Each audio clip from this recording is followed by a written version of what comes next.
And good evening, everybody, and welcome to Going Nuclear, full blown coverage of the land. I am Ethan Greenberg, and alongside of me is that kid from Akron. No, not LeBron James, the one and only Zac Jackson. Zac, thank you very much for joining me. How are you doing this evening? I'm good, buddy. How are you? I am doing great there. And even though, as we discussed, that is not the Oakland A's you're supporting, we still should be supporting them because they're kind of getting the screw job out in Oakland, aren't they? Yeah, it's an interesting story. I don't follow it too closely, but I liked what was it, the reverse protest or whatever. But yeah, this is a Manchester A's hat, so that's who I'm representing here tonight. Hey, that's awesome. You're always representing Manchester. We'll get to that background in just a minute here. Folks, want to remind you that Going Nuclear is presented by Buzz Sports CLE. You can follow me on Twitter at egreen4325. You can follow the show on Twitter at Going Nuclear CLE. And Zac is at Akron Jackson. He is the man, the myth, and the legend.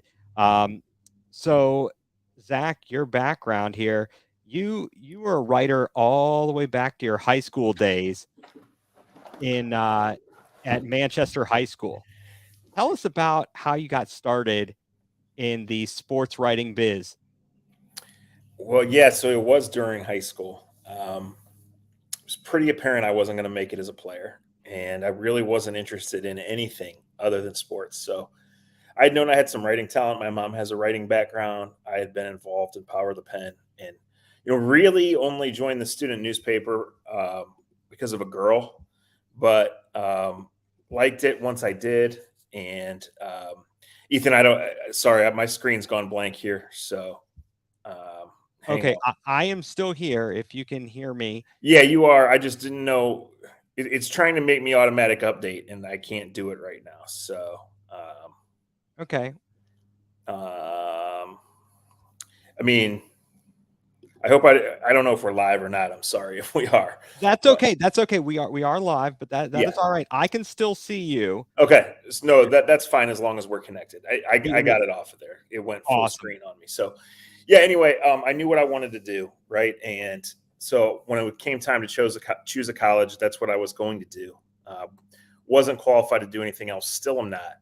But it was long ago enough that there was a traditional background you took, right? Like I wrote for the school paper, I wrote for a couple community newspapers, and when I went to Ohio University, the journalism school, there were still 5 different tracks, and they were all very separate. And now in the social media world, they're really not. It's not to say that there aren't broadcasters and PR people and writers, but it's completely different. So it used to be columnist was a specific job, right? And beat writer was a specific job.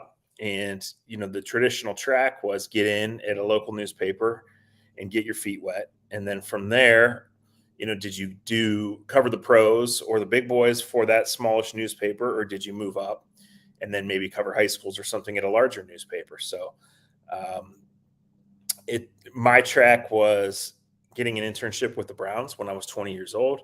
That's when clevelandbrowns.com was just starting. I was able to roll that into a full-time job, easy for me to say, where I was for 10 years. As things started to change, as social media got introduced, as newspapers went the way of the dinosaur started to. And then, so I have only worked full-time really at digital companies. I went to Fox Sports Ohio, to NBC Sports Pro Football Talk, and then I've been at The Athletic. I almost said 5 years, but I'm very bad at math. It's 6 years now. So I was the first NFL writer for The Athletic. Cleveland was the third city for The Athletic, and that was six years ago in March. That is an amazing story of your path of how you came to be. The fact that you were able to foray the internship, you did what a lot of smart people do. You go into something and you show you work hard, and then you're able to turn it into something bigger and better. I mean, the Browns, the expansion era Browns, come back in 1999, and then you start there in 2000. Right. Um, and wrote for clevelandbrowns.com. How much different was covering the Browns from inside the building versus covering them from outside the building? Well, it's completely different, and it's supposed to be, right? So, like, if you are a team employee, you're a team employee. Can you be a journalist and a team employee? Yes, but it's different. And there used to be that dividing line, and now there's even in the middle because there's so many bloggers and so many people, and some are just. And look, your audience is the fans, and I think a little part of you never loses that fandom. And I always say, if I don't get excited about going to the game or being involved, then I will go do something else, of which I'm not qualified to do. Right. But, you are supposed to be impartial. I think for me, it was more working for the team that beat the fan out of me than working on the outside, just because you see so much and so much has changed here. Again and again and again and again and again. I left the team in March 2010. So think about that's an ownership group ago, right? That's 6 head coaches. Right. That's all of that has changed, right? So, yeah, it's certainly a different environment, and I like to think that there will still be a demand in 10, 15, 20, 25 years for actual in-depth writing, for unbiased coverage, um, for locally based things like radio, regular radio that you listen to in the garage or when you're driving your car down the street. I don't know those things, Ethan, and it is all blended together. So a lot of it is fun.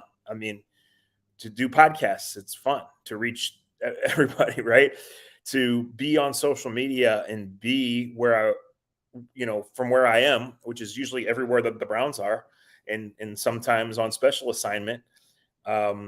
It's wild. So I don't know, how all that goes. I believe in the athletics product, and I believe that there will be people that want to read more than the basics, tweeted quotes, and the team slant and stuff. So we'll see. But I certainly always thought I would be a newspaper columnist or a magazine features writer, and I've been none of those. So, in a way, I'm all of those, right? But it's just that path doesn't exist, and we'll see. I enjoy radio. I would love to talk for a living. Quite frankly, again, I don't know the future of local radio. I don't know in the present how local radio makes any money, especially in Cleveland, where most of it is so bad, but it does. So, we'll see. Like I said, I love the games. I always have. I believe I always will. I've always loved writing, and I love being involved. So in many ways, I've worked all these places and been in the heart of all these changes, and I've really never worked. So as I told you right before we went on the air, most days, almost every day, it beats the hell out of working for a living, and football's still fun. It's supposed to be fun. So maybe eventually, for any Browns fans listening, maybe the Browns will make it fun. Yeah, absolutely. I mean, I sure as heck hope so that one day we're all celebrating a championship parade, freezing our butts off as they, are coming down Lerner Way. I don't think anybody would be freezing. I think there would be enough lubrication that everybody would be plenty warm. That is a fair evaluation and assessment there, Zach. And Zach, you've written a book, another book, 100 Things Browns Fans Should Know and Do Before They Die. Where did that idea spawn from? Well, I've seen some things, and I had some idea. That was the publisher reaching out to me. It's a formatted book. I'm proud of it. I thought it was a great experience. Learning about how that goes and getting it out there. It was written obviously over a long period of time, and it was focused. Ethan, it was published in 19, right? So it was focused on the 20 seasons back. But at the time, the Browns had just come out of the 4-44, and they looked like Baker was going to be the quarterback that they had waited for. They had all this sizzle and sexiness in the receiving core. It looked like they were going upward. So yeah, it was good. Do I want to write another one? Yes. Am I going to right now or next year? No, we'll see how that goes. But yeah, it was actually my third book. It was the first two were self-published.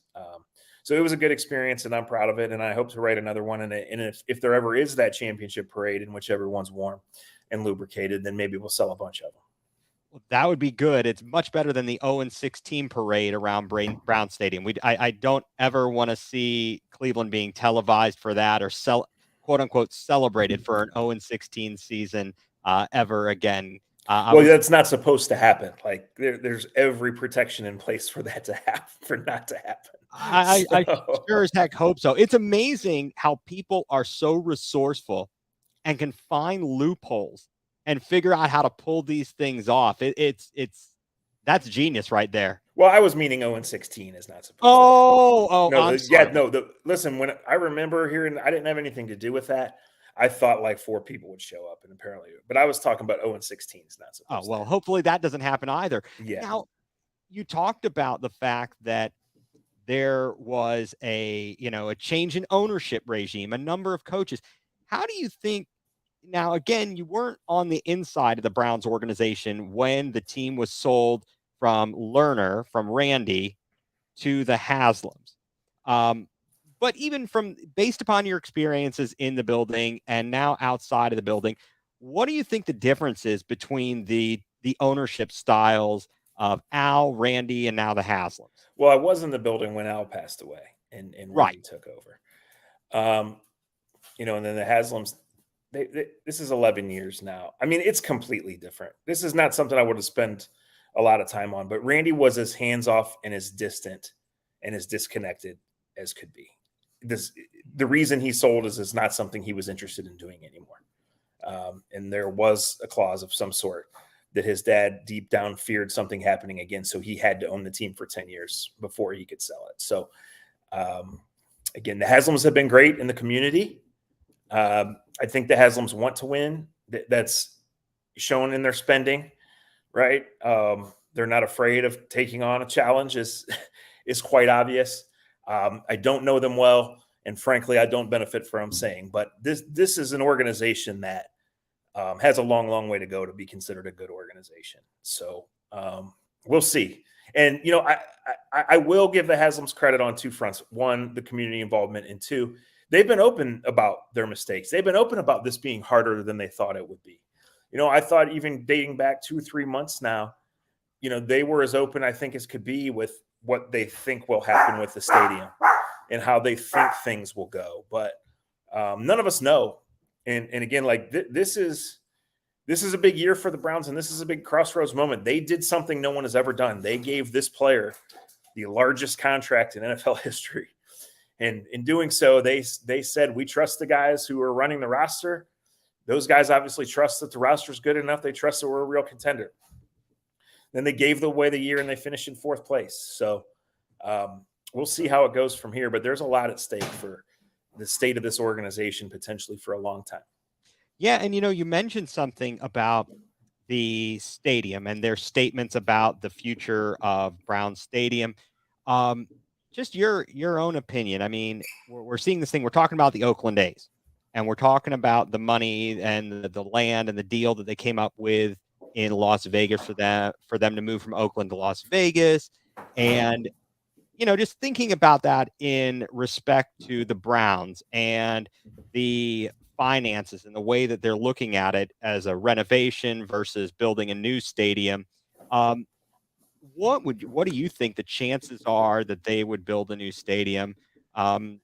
Better than 50-50 or worse than 50-50? No, I'm just going to go with what they said for now in terms of it looks like renovating. There's just not much land and there's just not much you can do. So, I think eventually would they like to detour the whole highway or get rid of parts of it? Yes. How feasible is that? There's no room to build a dome there. We'll see. This is not something that I spend a lot of time thinking about right now. It is newsworthy. It's not something I know a ton about, and certainly wouldn't want to get into speculation on something like that. But, the here and now for the Cleveland Browns is Jim Schwartz better have his pass rushers playing as good as advertised, and Deshaun Watson better be good, or that's the here and now for the Cleveland Browns. Yes, it is. And I want to get to that. And I was going to ask you, based upon your experience, the time you were a columnist for Fox Sports Ohio, and you got to cover not only Cleveland, but you also got to cover the Cavs, some Buckeyes and the Bengals. Mm-hmm. And, covering the different organizations, where do you have a favorite? Well, I mean, I love the NFL. I love covering the NFL, and if it's up to me, that's what I'll do, mostly for the rest of my career. But like when I was covering Ohio State, that included the Jared Solinger basketball years and included the national Urban Meyer taking over and then them winning the national championship in early 2015. Right. Wow. So that's a little different. When I first went to Fox, it was to cover LeBron. And then 3 months later, he was gone. Right. So then he came back at the end and I was there, 9 summers ago. For the whole thing in Las Vegas. I was no longer at Fox when they won it in 2016, but then, we saw they immediately went on to hard times. I think each league is so different. I think each franchise is so different. Up until 4 years ago, everybody wanted Mike Brown to disappear in Cincinnati. Nobody went to Bengals games. Like I once covered a Bengals game and, rolled into Cincinnati at 11:45 for the home opener and had no trouble parking. Right. And That's walking ridiculous. in. Right. And that wasn't all that long ago, but now you can't get a ticket. So I think a lot of it comes down to, do you have the players? And when your window opens, obviously you would like to prolong it, but what do you do with it? Right. And then how does that change? I truly think that every organization is different. It's good and bad in its own way. Right. And it's about making it work, especially at the higher levels and especially in the NFL. This is a coach's cliche, but it's true. Everybody has good players. Now, not everybody has a bunch of great players, but a lot of teams do. Right. The Browns are one of like 12 or 14 or 18 teams that right now in June have really good rosters. So how do you make those pieces fit? How do you make everybody like each other and come to work every day and stay focused, keep everybody healthy? On Halloween night last year, the Browns kicked the shit out of the Bengals. The Bengals lost a corner in that game, looked like they'd never played football before. Yep. They left there and didn't lose again until the AFC Championship. And you could easily argue that the refs cost them the AFC Championship. Yeah. So, yeah. That it's kind of a cop out, but like as far as the organization, Ethan, I'll tell you, yes, I cover the Browns. I feel confident that I know a lot about the Browns. I feel confident that I have worked hard to develop relationships and sources and knowledge. But we were totally shut out of the building for 2 years. And then last year was bizarre and distant as can be. Right. So, and then, the Haslams are billionaires. So what do I gain from trashing billionaires? Like the Browns have not been a well-run organization. Let's put it that way. Do I think the current Browns roster has a chance to be really good? I do. Do I have to believe it to see it and know that the organization can have and keep everybody on the same page? I do. We'll see. That starts in September. And I think it will be an absolutely incredible scene with the Bengals in town, the Jim Brown tribute, and, all that will go into that game starting the season of super high expectations and super high importance to the future of the Browns. They punted on last year, and I don't think they were ever going to really fire anybody. But still, thank goodness for Carson Wentz, because they played like such shit for the end of the year. And it was the second straight December. The guys were quitting the team, and it was a mess.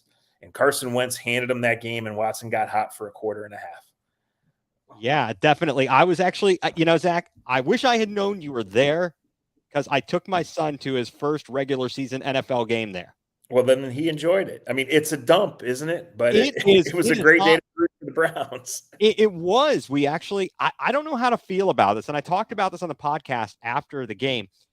I got 2 autographs that day. We got there before the gates opened. We got down and got near the tunnel. I got 2 autographs for my son on his football. Bill Callahan and Deshaun Watson. I don't know how to feel about that. I mean, I work as a paralegal and not in criminal law or anything of that nature. But from the standpoint of understanding the legal system, it made it a more real or more interesting perspective to have on everything that was going on. So yeah, I wish I had known you were there. I would have hunted you down. But you talked about the FedEx Field being a real crap hole. What is the stadium you enjoy going to most? Let's see.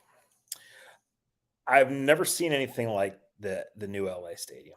Right? It really is, even compared to Dallas. And maybe it's just because it's the weather and the surrounding area are so different, right? Never seen anything like it. And in 21, the Browns played back-to-back weeks in Minnesota, which is incredible, state of the art. Right. Warm weather. And the next week they played in LA. And to see those, I can assure you that everyone went away thinking we would like to have one of those of our own, right? I've been to all of them except the new Las Vegas. That after last year, that's the only one I haven't been to. But that one would be a league of its own in terms of how it is. And then it's just different. Like the end zone press box at Washington, at Atlanta, at Minnesota provides you a completely different perspective on the first watch of the game than you get at other places. And like, I enjoy Heinz Field. I enjoy Baltimore. I think the crowd is great there. The press box is low. It's good. It's not called Heinz anymore. I'm old. Sorry. It's Acrisure. It's Yes. Crappy Shore. I would just say that at this point, there is a real difference in the ones that were built in the early 2000s or the late 90s, right? And the ones that weren't. So I'm as curious as anyone to see what the Browns ultimately choose. But right now I can only go with what we know, which seems like a major renovation. And then, of course, they would try to make it as state-of-the-art as possible, but they're just dealing with some real limitations, geography-wise. Yeah, and definitely, I mean, structurally, you can only do so much at a time. Look at, and obviously with it being outdoors, the weather impacts your renovation schedule. It's not the same as when they were doing the stuff at Rocket Mortgage.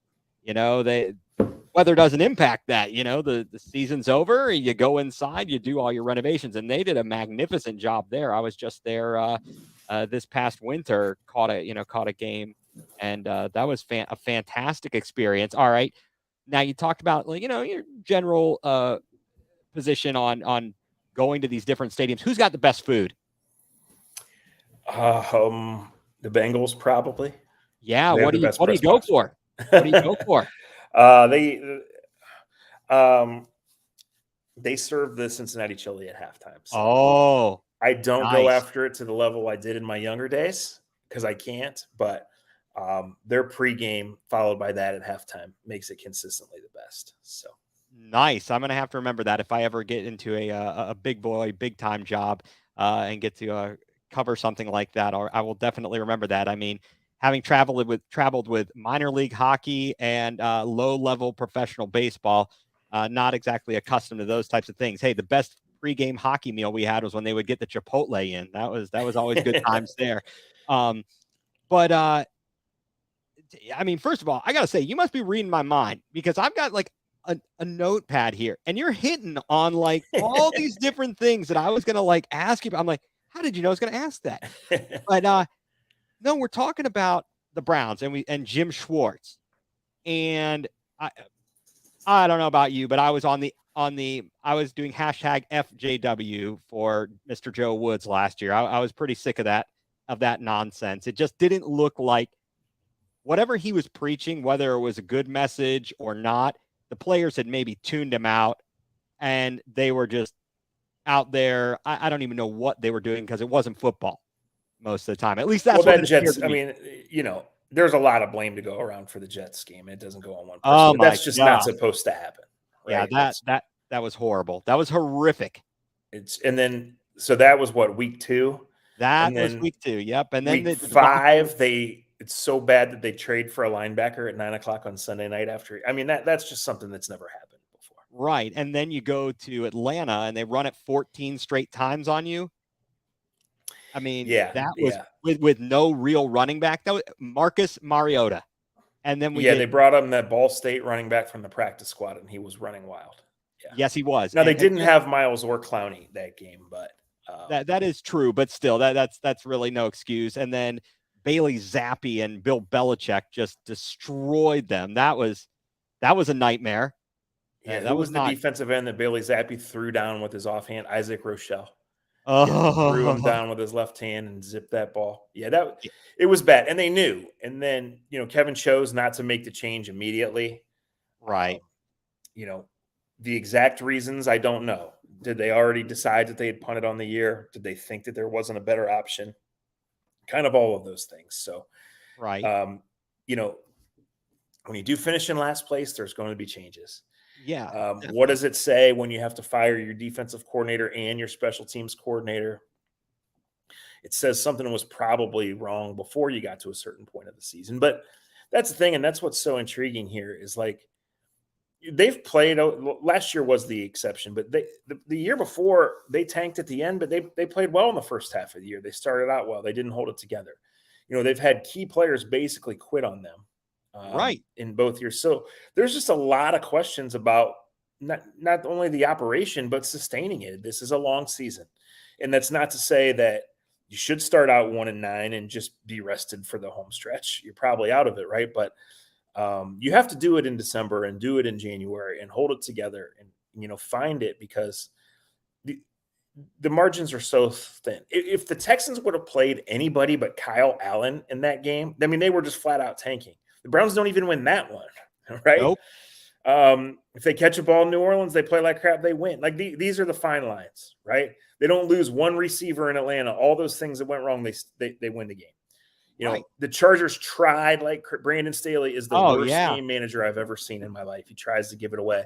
The Yeah. Browns get it back. They missed a field goal. Like, they dominate for 3 quarters in Carolina and should lose the game. They get bailed out by Donovan Peoples-Jones and a 58-yard field goal. So Exactly. these are Exactly. going to be, I think the look of things is going to change offensively and defensively, but these are Right. going to be close games, and it's going to be, the more times you stay on the right side, it's easier to keep everybody together and engaged for the ones that everybody's really going to remember. Yeah, I mean, there's a very slim margin. There really is. Mm-hmm. Not many blowouts. It always amazes me how close Vegas gets to the actual point spread. I don't know how they manage to do that. As in, not the bookies, the people at the sports books, not Las Vegas Raiders. We talked about something earlier, and just in terms of the trajectory of your career and journalism and how things going. I don't know about you, but I just thought to get your perspective because you are a bona fide journalist.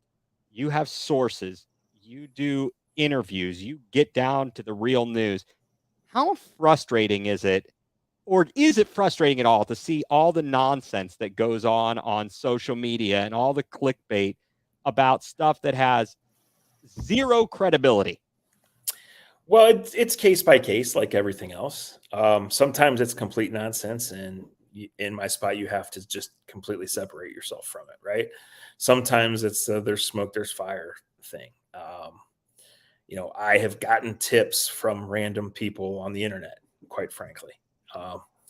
Not all of them have come to fruition, but 1 or 2 have. So yeah, it's an interesting time, and clickbait's a buzzword, and you just share an opinion on something, and someone will say, "Well, that's clickbait." Well, there's nothing to click on, right? Right. Yeah, it's an interesting time, and certainly, I think it's so weird to me that the league actively participates in employing people who tweet out things that clearly come one-sided from agents and clearly aren't double sourced and all of these things, right? So it's there's a lot. I think you have to, speaking for me, like if I'm really chasing a story, I have to 1000% trust who I'm dealing with and what information I have. Obviously, it's my job to be aware of what's floating out there, but you have to, before you cut through the BS. I think you have to have a good read for what is BS, or make sure you're not wasting your time wading through too much of it, right? So, I'm always going to be of the go to the games. Everybody sees that. Ask the questions, and otherwise use your time. Try to do old school, responsible, upfront journalism. Now, you still have to do other things, and we'll see. But like, yeah, there's a lot of it, and I could go on and on and on in this ramble, and Hey, I you have to appreciate separate it. yourself from it. Yeah, I appreciate it because as much as I like to share my opinions, that's all they are. They're opinions. They're Mhm. it's based upon my observations. It had I don't know anybody, and so for the folks that are out there claiming to know something, I think there are very few that actually do. That again, that's my opinion. I'm watching all this. Um, Now, when you also talking about becoming a writer, and I know you talked about your mom's, kind of your mom having a knack for that and having a background in that. Were there any sports writers that you looked up to and you said, "Gosh, wow, I love reading this person, and I'd love to be able to write like them."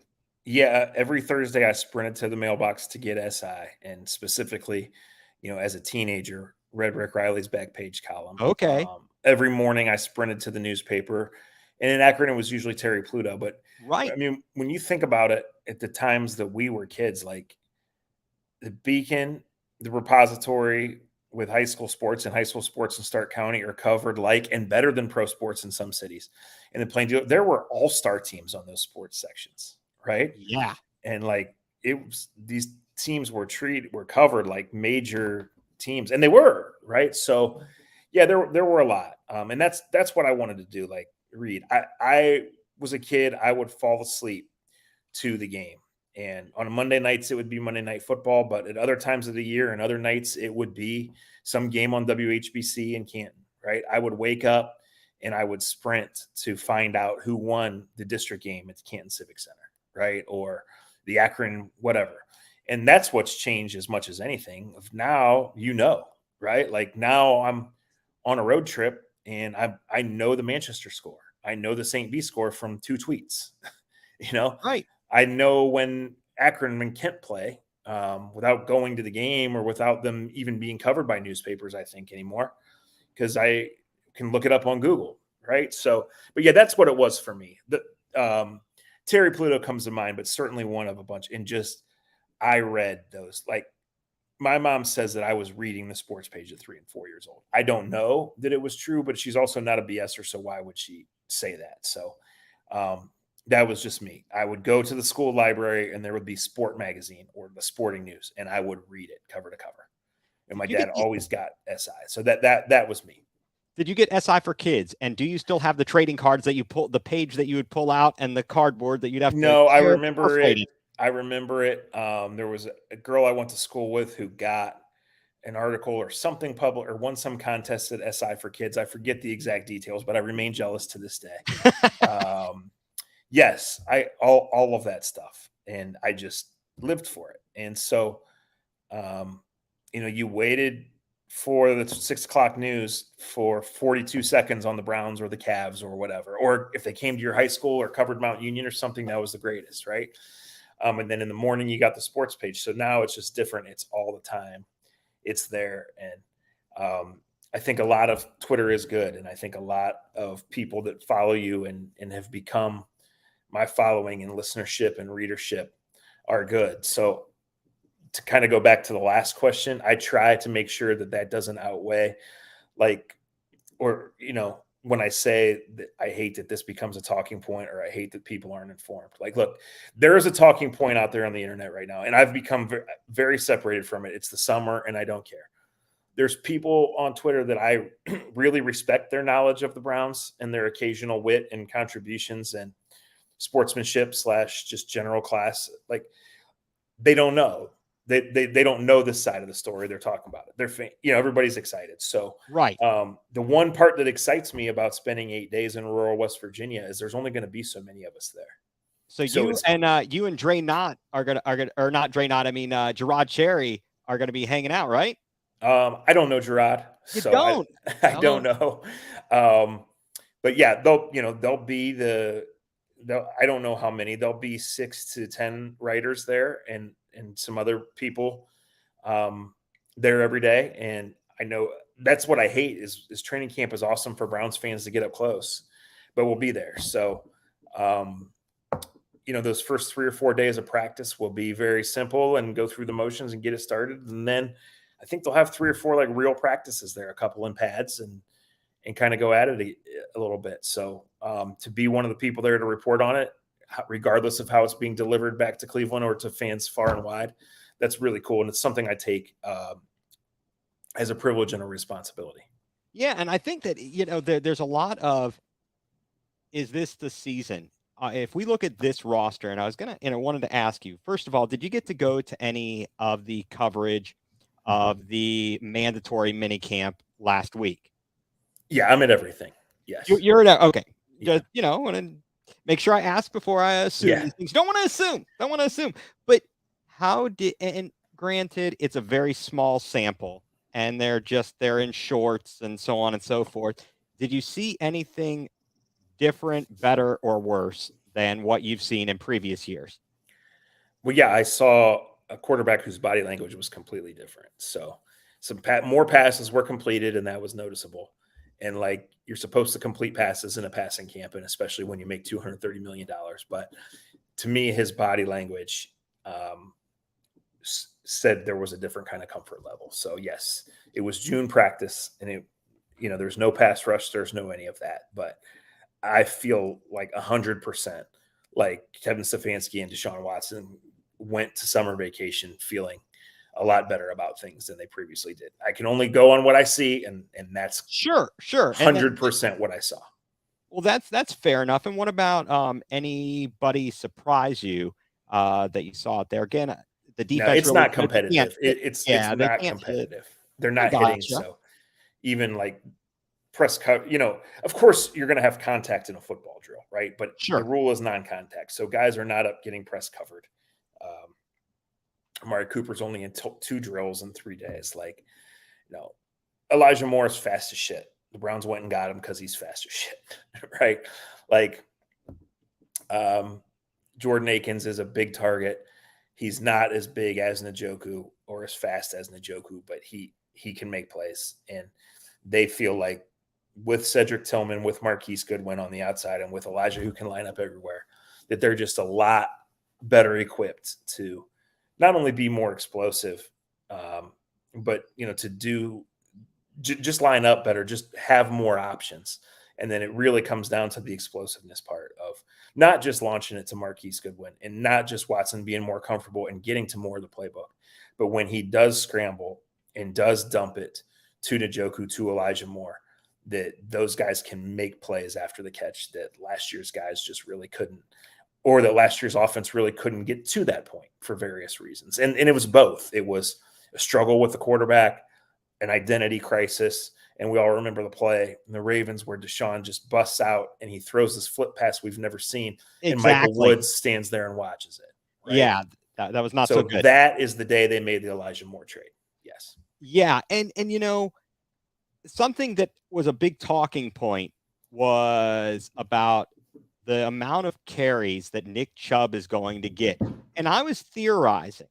Tell me if you think I might be on the right track here, might be on point, in that it might be one of those situations where the ability to finally stretch the field is actually going to make, even like if he has a few less carries, make him more productive. Yeah, I mean, look, the whole blueprint is to score more points, get more quarterback sacks, and hand the ball to Nick Chubb in the fourth quarter. That's the whole blueprint. So that is a fair. I like that. I like that game plan. That seems good to me. Yeah. Is it that simple? Is it going to be that simple? No. It's going to be different.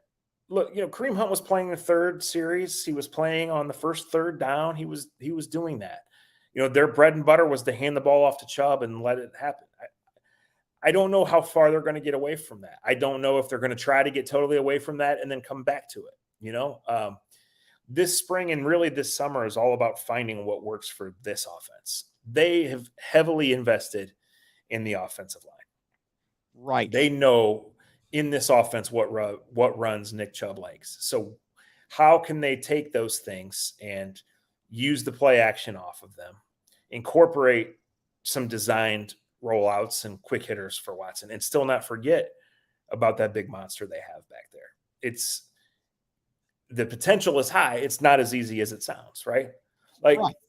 Here's what I've learned about this, Ethan. Sure.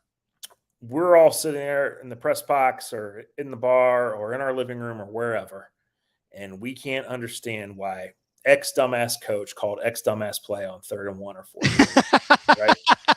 And Very I well can said. assure each and every person that hours and hours of game plan meeting and practice and drilling went into that play. And sometimes there are 2 reasons it didn't work, and one of them is just a miss block, right? Sometimes there are 7 reasons this play didn't run and they didn't get the desired result that they've gotten for, going back to the previous Tuesday or the previous month or whatever. And sometimes it's just a dumbass play call.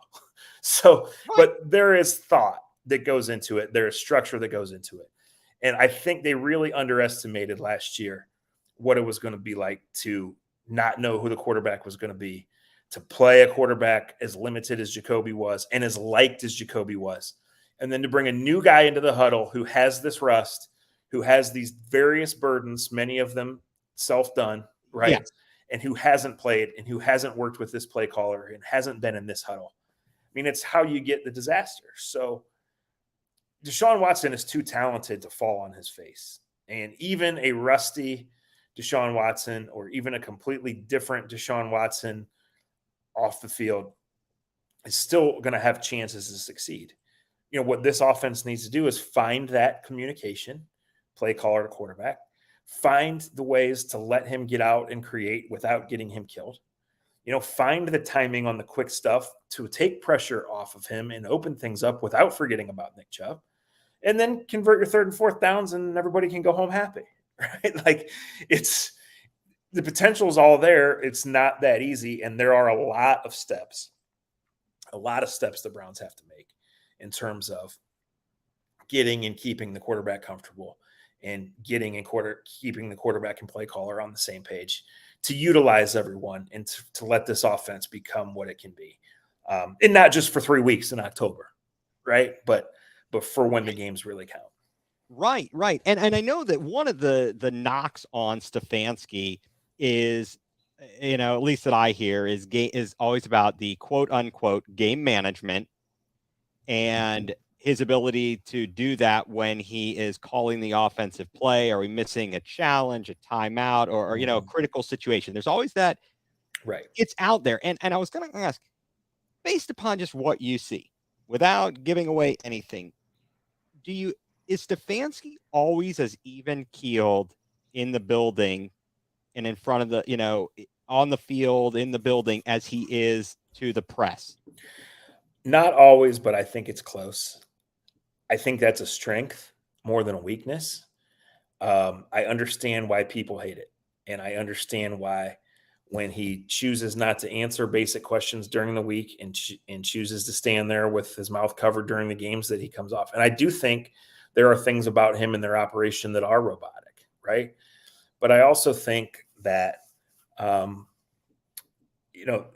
you have to go on feel, and he wants to be a go for it team.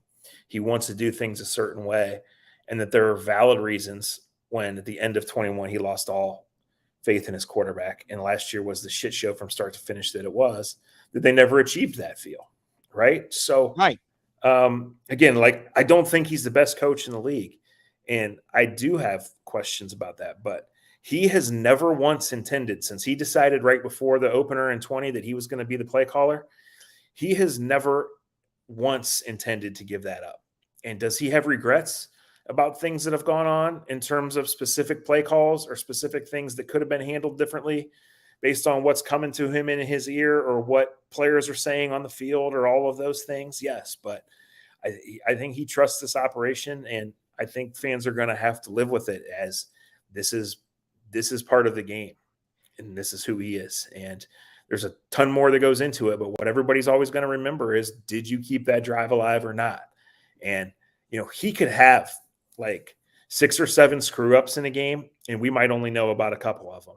And if they happen on the first quarter on 2nd and 10, we might not know about them at all. It's going to come down to those 2 or 3 when everybody's watching, and it's a make or miss league from there. Yeah, absolutely. Something that I just, I remember this a little bit more as he was in the building, but Doug Deacon, you had a special relationship with him, huh?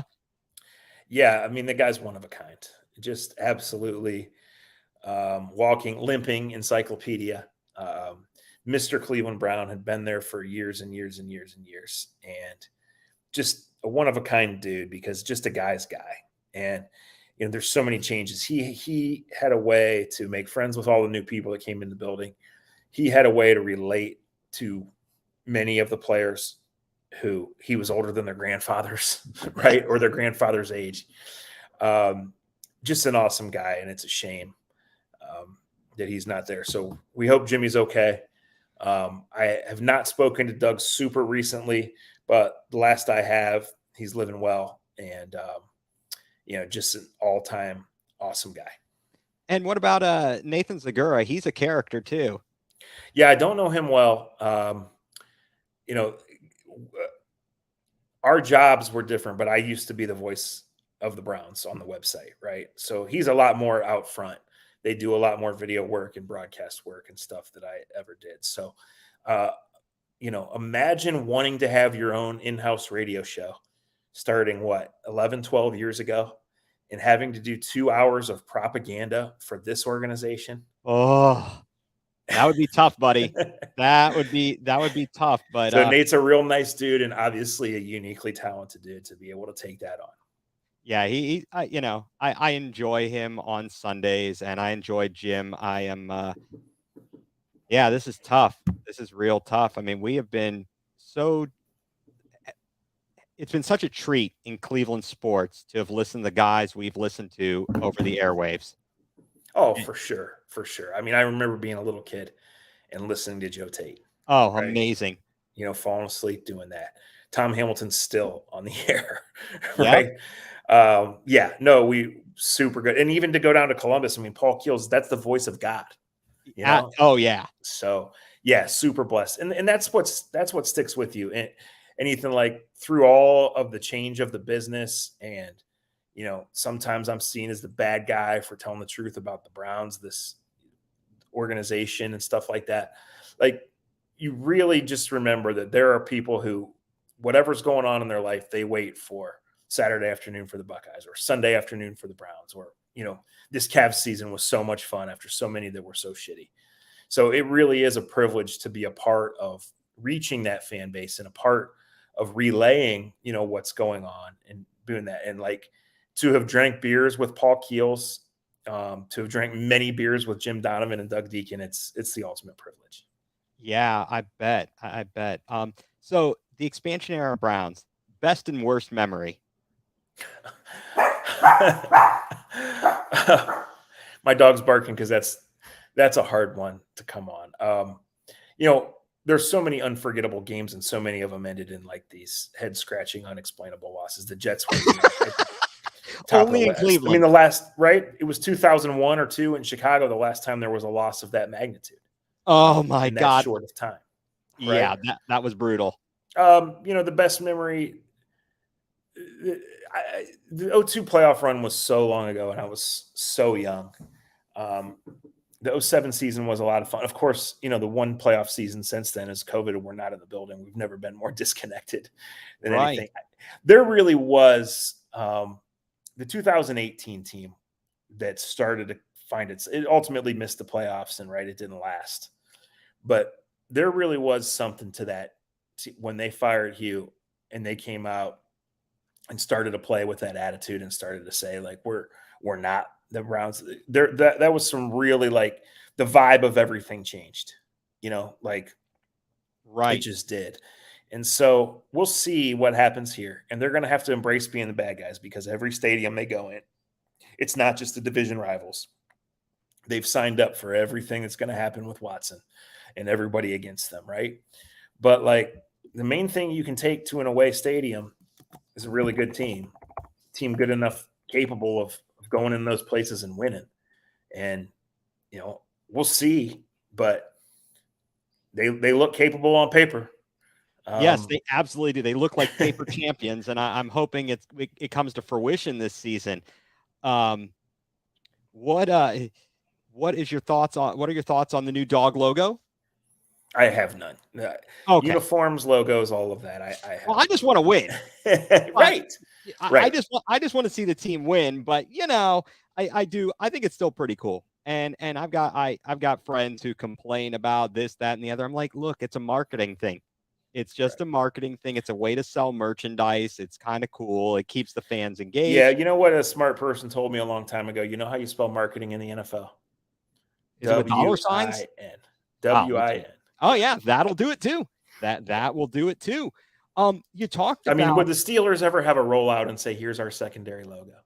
yeah, no, they don't need to do that, huh? They just beat our rear ends season in and season out, for the most part. Um, you talked about opening day. You talked about Cincinnati coming in there and celebrating the legacy of Jim Brown. Um, and the team hasn't said a lot, about what they're going to do without going into any particulars. Are there things in the works? There are things in the works. Okay. I don't know the ultimate answers, but yeah, there will be tributes that day. There will be season long tributes on the helmet or the uniform, or potentially both. And Well, that'll be great. I mean, and I think you've got to do that. You got to honor him for what he did. yeah, And well, I mean, and look, you could sum up this team by when they unveiled the statue and they didn't take the hood off. like, yeah, like everybody's seen that video. So, whoopsie. Well, we've also seen Brandon Whedon getting stuck under the flag, yeah, a lot's happened here. A and we've lot's seen happened some here. bottles thrown on the field, against Jacksonville. I mean, it's almost impossible to have had this stadium since '99 and never hosted a playoff game. I know it's crazy, and the fact that it's been, as Mike Polk says, it has been a factory of sadness Yeah, it for really much of has. that time, unfortunately. Tim Couch, I was going to ask you, do you think that he ever was able to reach his full potential, or did that get short circuited by that terrible offensive line? Yeah, I think you're onto it there. It was that the injury. It was just Tim being a young guy thrown into this. He had never failed, right? I Right. mean, you go 7-5 in Kentucky football, like that's huge. So it was a lot that was thrown at him, and then he had kind of the breakout year in '02, gets hurt in the season finale and can't play in the playoff game, right? Right. And then they didn't. And then after that year, he never played again because of the elbow. It just never was right. So yeah, that start was so disjointed in so many ways. Some that could have been correctable, some that was just against them, and then to go, 18 years before you get back to the playoffs, that's just unfathomable. So, Yeah. Who would have thought that when we were growing up with Bernie in the 80s? all right, they cut Bernie when I was in 8th grade, so like they should have And had a franchise quarterback by now. And then everybody was convinced that it was Baker. And, by the grading on a curve of the Browns, it was, and then it didn't last. So I maintain that if Baker ever wants to be an adult, and that remains a question, that he will be inducted into the Browns legends and celebrated in due time. He should in the realm of the franchise. that's But that's a this, big if. yeah, that's a big if. And this franchise decided that they absolutely weren't giving him a big contract, and they were ready to move on, and they were ready to take on all this to do it. So it Yeah. says a I lot. I think they ultimately, it was what they did in 2021 or 2020 during the COVID season Mm-hmm. was just nothing short of amazing. And I don't know if it's because they couldn't go anywhere and they had to remain focused on football, but the fact that they came out and performed the way they did I was think that was part of it. I think that was part of it. yeah. I mean, we got the most out of Baker Mayfield we were going to get that season. Yeah, Ethan, I got to go, but I'll leave you with this. To have the number one pick in the draft, coming off 4-44 and 0-16, and take a 6-foot ticking time bomb is a lot, right? But it didn't work with Sam Darnold, and I am not sure that had they taken Josh Allen, that he would be the Josh Allen that we know. I don't know that he would either. Well, let And, me and ask. I don't think that is necessarily a full indictment on the organization or the years that preceded it. I just think the Bills had a plan in place with a sharp coach that understood Josh Allen's potential, but also where he was, with a super sharp offensive coordinator who understood Josh Allen's potential, but where he was, with the overall patience of the organization, right, to let him take those gradual steps. And then when it was time, they went and got him Stephon Diggs and whatever. And they haven't won it, and it's very hard, right? But the Bills have raised Josh Allen. Right? He was a grown man when they took him. He's a grown man now. But the Bills have raised Josh Allen in a way that I'm not sure would have happened in another world. Right. And that, yep, you hit it the nail on the head. Well, let me ask you one unfootball related question here. We're going back in the annals of time here. Do you remember the 3 type of midsoles on an athletic shoe? I don't even know how this came up, but was it yesterday or today? I was telling my stepson about working at Finish Line. Oh, that's amazing. They are like big into shoes, right? And I'm not. Like, I've been buying dad shoes since the day I walked out of Finish Line for the last time, like 22 years ago, right? But they are into it, and they were like, "You," and I'm like, "Yes, I was not always this big fat dork. Well, I was. I just didn't think that I was, right? But no, I don't remember a thing. And if they asked me to sell a pair of shoes now, I probably couldn't do it. Could you spray paint? Could you spray with the water repellent, the rain and stain repellent spray, an F on a paper towel, spray it, and demonstrate how well it keeps the liquids out? I will say that stuff worked. I'm a believer in that stuff. It did, and the stain stick too. Yes. Was fantastic. That was great stuff. If I was to ever buy myself a nice pair of tennis shoes or sneakers, I guess, I don't know how old I am, and I don't. I would swear by that stuff. Absolutely. It was great. Now, okay, favorite Jordan. See, I was never into them. Never into the Jordans. Okay, best Air Max, 90, 95, or 97. Don't know the difference. Oh my God, Zach, you're killing me here. Yeah. What's old is new, and is Swenson still as good as it ever was? It's not, and that's a sensitive subject. Yes. I am sorry to hear that. That is no good. I do like to get there when I come into town. Sure. You know, don't have that down in Richmond, Virginia, and it's tough to find a good corned beef sandwich. So I go to Cleveland and I hit up the good eateries there and do that. Yes. Well, Zach, thank you so much for coming on. You are welcome here anytime you want. I really appreciate all this time this evening. No problem, buddy. Hope all is well. So yes, with you as well. And again, you're always welcome here, and we will talk to you later. All right. Thanks, buddy. Thank you, Zach.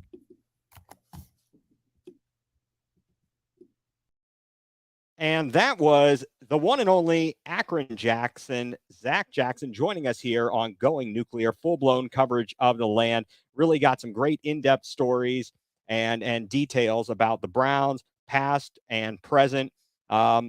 Just a fantastic guy. Worked with Zach back at Finish Line over 20 years ago is when I met him. And he's just a good dude. He's a good read. So if you don't have a subscription to The Athletic, certainly would be worthwhile. He does a fantastic job there for them. Folks, want to just give you some updates here. Talked about it last week with Madison, who is at a company outing today. We are working on, and we'll be having some guests coming up here in the near future related to a Canton Invaders reunion that's coming up in October 28th. Costa Skouras, former player, is spearheading the effort. And actually coming up here, we are excited to announce that on June the 29th, 2 weeks from tonight, 8:00 p.m., we are going to talk to number 19 himself. No, not Bernie Kosar, number 19 of the Canton Invaders, Kia. Kia will be joining us. We are chasing down some other guests and hope to have on Denzel Antonio in the near future as well. So please follow Going nuCLEar on Twitter, on Facebook, YouTube, etc., to follow us here for our update. And that, in fact, is going to do it here for this evening's Going nuCLEar full-blown coverage of the land. We are presented by Buzz Sports CLE. I am Ethan Greenberg. You can follow me on Twitter at egreen4325. You can follow the show on Twitter at Going Nuclear CLE. You can follow our YouTube channel. And of course, Madison Delaney will be back with us here in a couple of weeks. And hopefully, actually, we will have some surprise content coming up next week, hoping to be able to talk some folks at the ESPN Cleveland block party next Friday. And hopefully, we'll have some good content from that. I want to thank you all for tuning in tonight. Thanks again to our special guest, Zac Jackson. Just a pleasure having him here. Such a knowledgeable and good guy. And that's going to do it. You've been watching Going Nuclear, full blown coverage of the land presented by Buzz Sports CLE.